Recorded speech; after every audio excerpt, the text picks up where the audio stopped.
Greetings my Oasis kitties, and welcome back to my channel. This video is going to be both a follow-up and extension to the kookielit video I had created a couple of weeks ago. Ever since my video, I had noticed that a lot of people mainly on KTube are finally starting to see these channels for who they really are. However, in this video, we will not only just be talking about kookielit, we will be talking about several other news channels that may or may not be a part of various content farms on the platform. From the well-known to the obscure. Some like kookielit are really obvious, however, some are really good at disguising themselves that they are extremely hard to catch. But before we start, I would just like to say that this is a topic purely for discussion. Please do not take anything I say as the truth or gospel and come up with your own conclusions as to what you think. So with that out of the way, let's continue with the video. I have seen many people who aren't aware of what a content farm is. So let me tell you, a content farm is a company that employs large numbers of writers to make a large amount of web content which is specifically designed to get views and money. Examples of various content farm outside of K-pop YouTube would be the channel Spill and its various counterparts like Boo and Chill, Butterface, and of course, the one and only, Anoop. But in this case, these channels were clearly created to target the K-pop side of YouTube, hence why channels like kookielit exist. But for the sake of this video, I will only be referring to them as Team kookielit. Since it's plain as day that one person clearly isn't running that channel. Thanks to videos like Paige Christine's, content farms are kind of obvious to spot now. In the sense of K-pop, one of the main things I noticed with almost all of these channels, is that almost every one of their thumbnails are identical. There is either a famous idol splash at the front, they are mainly edited to look as if they are sad or depressed, and then this is followed by bold text reading something like downfall, bully, cancelled, disband or something extremely negative. When it comes to K-pop content farms, it's three things that I have noticed about them. 1. Their content is nothing but Blackpink and BTS updates rather than actual K-pop news. 2. Their videos are either countdowns or top 10 videos, things like idols who are visual holes or idols that are useless. And 3. Their news consists of misinformation, rumors from sites like Twitter, and unreliable sources.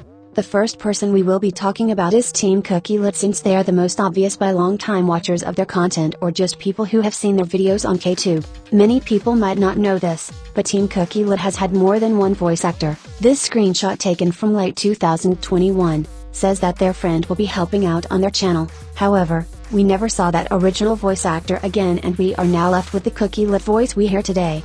Remember when I talked about people getting hurt and idols who came to rescue? Today, I'm bringing you part 2, so get ready folks. You know very well that it's about to get interesting because this week's news will for sure blow your mind. In 2021, Soojin was accused of inappropriate behavior and then kicked out of the group. Team kookielit also has a K-drama channel they only now recently featured called Miss K-drama. I won't regurgitate this, because Tsu has created a video that goes into depth about this more, so if you would like to check it out, I'll link it in the description.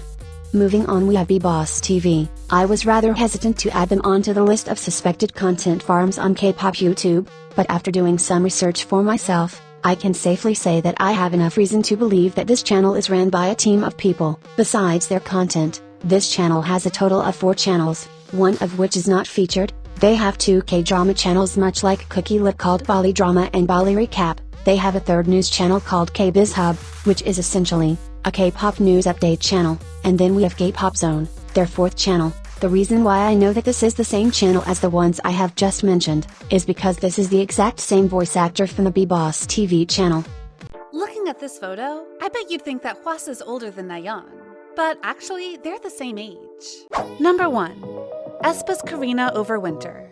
Next we have these 2 channels, Mood Swings and K-pop 360. They may or may not be content farms, but one thing I noticed about these 2 channels was that their videos had the same formula, same editing style, and even had videos identical to one another. The K-pop 360 channel has been inactive since 2021, but if you compare both voices and videos to each other, they sound quite similar. Hey guys, welcome back to another video. So if you're into K-pop survival shows, hey everyone, and welcome back to Kpop 360. So as you can see from the title of Now, we have Dashi, a channel clearly created by the same people behind both the Butterface and Anoop channels. The company behind these content farms hadn't targeted the K-pop side of YouTube, and this was their failed attempt of doing so. This channel has been on YouTube since 2020, yet their first video was uploaded this year of March, and while I see people assuming kookielit is a part of Team Anoop, I have to simply disagree due to the striking differences of editing,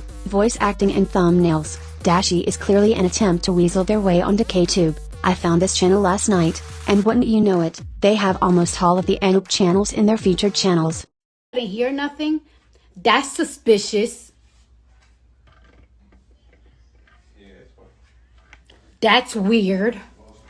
Now, you're probably sitting here wondering why I am making this video? Well, because I am sick and tired. You as a viewer or KTuber may just pass these people off as just annoying and not a huge problem, but what these channels are doing is both harmful and unfair, much like Paige said in her video, about how these content farms are able to create videos at such a crazy fast velocity. It forces other reliable K-pop channels to be more consistent with their uploads as ever. They are, to put it nicely, stealing views from people who are actually deserving, not to mention the crazy amount of misinformation being spread on their behalf. They don't even bother to fact-check their sources and just go off of anything that's trending, never correcting themselves for making mistakes. I know, not everyone will agree with this video, and I will get several comments saying I'm jealous, I'm overreacting, I want clout, or that I'm looking for views. The brain-dead kookielit defenders sure do think so, but I'm not looking for neither of these things, nor am I jealous of a machine. I am, once again, using this video to voice my frustrations on the platform and why these channels can be extremely harmful.